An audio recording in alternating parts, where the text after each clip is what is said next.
అప్సరసలు ఇంద్రుని ఆస్థానంలో నాట్యం చేసే అద్భుతమైన స్త్రీ కళాకారులు.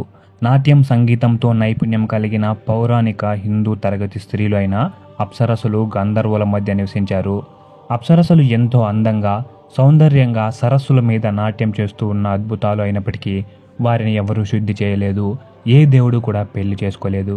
విశ్వామిత్రుడు తన సైన్యంతో చుట్టుముట్టిన రాజ్యాలను సందర్శిస్తుండగా వశిష్ఠ ఋషి యొక్క ఆశ్రమానికి చేరుకున్నాడు. వశిష్ఠ మహర్షి తన ఆతిథ్యాన్ని ఆస్వాదించడానికి విశ్వామిత్రుడిని మరియు అతని సైన్యాన్ని మొత్తం ఆహ్వానించాడు. అప్పుడు విశ్వామిత్రుడు అయోమయంలో పడ్డాడు. ఒక సాధారణ ఋషి మొత్తం సైన్యాన్ని ఎలా పోషిస్తాడని అనుకున్నాడు. కానీ ఆ సమయానికి వశిష్ఠ మహర్షి విశ్వామిత్రుడితో పాటు తన సైన్యం మొత్తానికి ఆహారం అందించాడు. విశ్వామిత్రుడు మరింత అయోమయంలో పడి ఇది ఎలా సాధ్యం అని ఆరా తీస్తే వశిష్ఠ ఋషి దగ్గర ఒక ఆవు ఉందని, దాని పేరు కామధేనువు అని తెలిసింది. ఆ ఆవు తన యజమాని అడిగిందల్లా ఇస్తుందని తెలుసుకున్నాడు విశ్వామిత్రుడు. విశ్వామిత్రుడికి ఆ కామధేనువు మీద కన్నుపడి ఆ గోమాతను తనకివ్వమని వశిష్ఠ మహర్షిని అడుగుతాడు. దానికి వశిష్ఠుడు ఒప్పుకోకపోవడంతో విశ్వామిత్రుడు ఆ కామధేనువుని బలవంతంగా లాగుతాడు. ఈ సంఘటనను చూసిన వశిష్ఠుడు కోపానికి గురై తన కోసం ఒక సైన్యం ఇవ్వమని ఆ కామధేనువుని కోరగా ఆ గోవు ఇచ్చిన సైన్యంతో వశిష్ఠుడికి ఇంకా విశ్వామిత్రుడి సైన్యానికి యుద్ధం మొదలవుతుంది. వశిష్ఠుడి సైన్యం విశ్వామిత్రుడి సైన్యాన్ని చిత్తుచిత్తుగా ఓడించేస్తారు. విశ్వామిత్రుడు తన రాజ్యానికి తిరిగి వచ్చాక కూడా ఆ కామధేనువు మీద మనసు పోలేదు. కొన్ని రోజుల తర్వాత విశ్వామిత్రుడు మళ్ళీ వేల ఆయుధాలతో ఋషిపై దాడి చేశాడు. ఈసారి విశ్వామిత్రుడు ప్రయోగించిన ఆయుధాలు చాలా శక్తివంతమైనవే అయినా కూడా వశిష్ఠుడు తన దగ్గర ఉన్న బ్రహ్మదండనతో ఆ ఆయుధాలను ఆపేస్తాడు. ఓడిపోయిన విశ్వామిత్రుడు తనకు తానుగా బ్రాహ్మణుడైన ఆ వశిష్ఠుణ్ణి సాధించడానికి ధ్యానం చేయాలని నిర్ణయించుకుంటాడు. 1000 ఏళ్ల పాటు తన ధ్యానాన్ని కొనసాగించాడు. విశ్వామిత్రుడు వేసవిలో మంటల మధ్యలో నిలబడ్డాడు, శీతాకాలంలో నీళ్లలో నిలబడ్డాడు, ఇంకా వర్షాకాలంలో ఘోరమైన వర్షాలు వచ్చినా లెక్క చేయలేదు. అటువంటి ఘోర తపస్సును చూసి దేవతల రాజైన ఇంద్రుడు భయపడ్డాడు.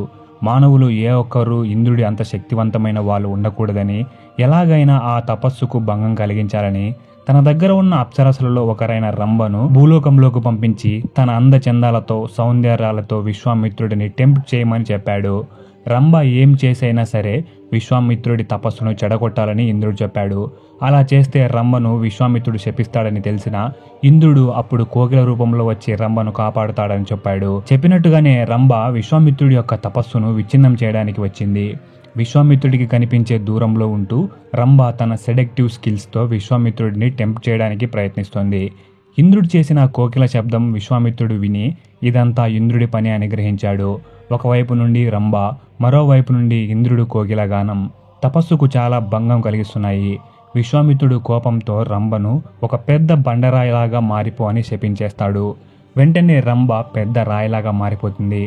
రంభ విశ్వామిత్రుడిని క్షమించమని కోరగా విశ్వామిత్రుడు తన శాపాన్ని తక్కువ కాలానికి మారుస్తాడు.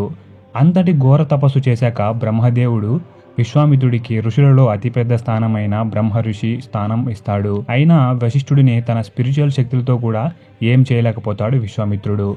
అలా బండరాయిగా మారిన రంభ అదే ప్రదేశంలో 1000 సంవత్సరాలుగా ఉంటుంది. ఆ తర్వాత అక్కడికి శ్వేత మహర్షి వచ్చి ధ్యానం చేస్తుండగా ఆ ప్రదేశానికి అంగారక అనే రాక్షసి వస్తుంది. పవిత్రమైన ఆ ప్రదేశాన్ని ఏవేవో వస్తువులతో నింపి ఆ ప్రదేశాన్ని అపవిత్రం చేయడం శ్వేత మహర్షికి నచ్చలేదు. ఇంకా సహించలేక అక్కడే పెద్ద బండరాయి తీసుకుని ఆ రాక్షసి మీదకు విసిరాగా ఆ రాక్షసి ఒక నదిలో దాక్కుంటే కూడా వదలకుండా ఆ బండరాయి వెళ్ళి రాక్షసిని చంపేస్తుంది. ఆ బండరాయి ఎవరో కాదు అప్సరస. ఆ బండరాయి రూపంలో ఉన్నది ఎవరో కాదు రంభ.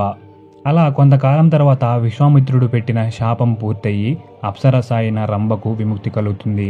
ఈ స్టోరీ మీకు ఎలా అనిపించిందో కింద కామెంట్ బాక్స్లో కామెంట్ చేయండి. అలాగే దీని ద్వారా మీకు ఏమైనా ఇన్ఫర్మేషన్ తెలిసినట్టయితే ఈ వీడియోకి ఒక లైక్ చేసి అలాగే మన ఛానల్ని సబ్స్క్రైబ్ చేసి పక్కనే ఉన్న బెల్ ఐకాన్ను క్లిక్ చేయండి.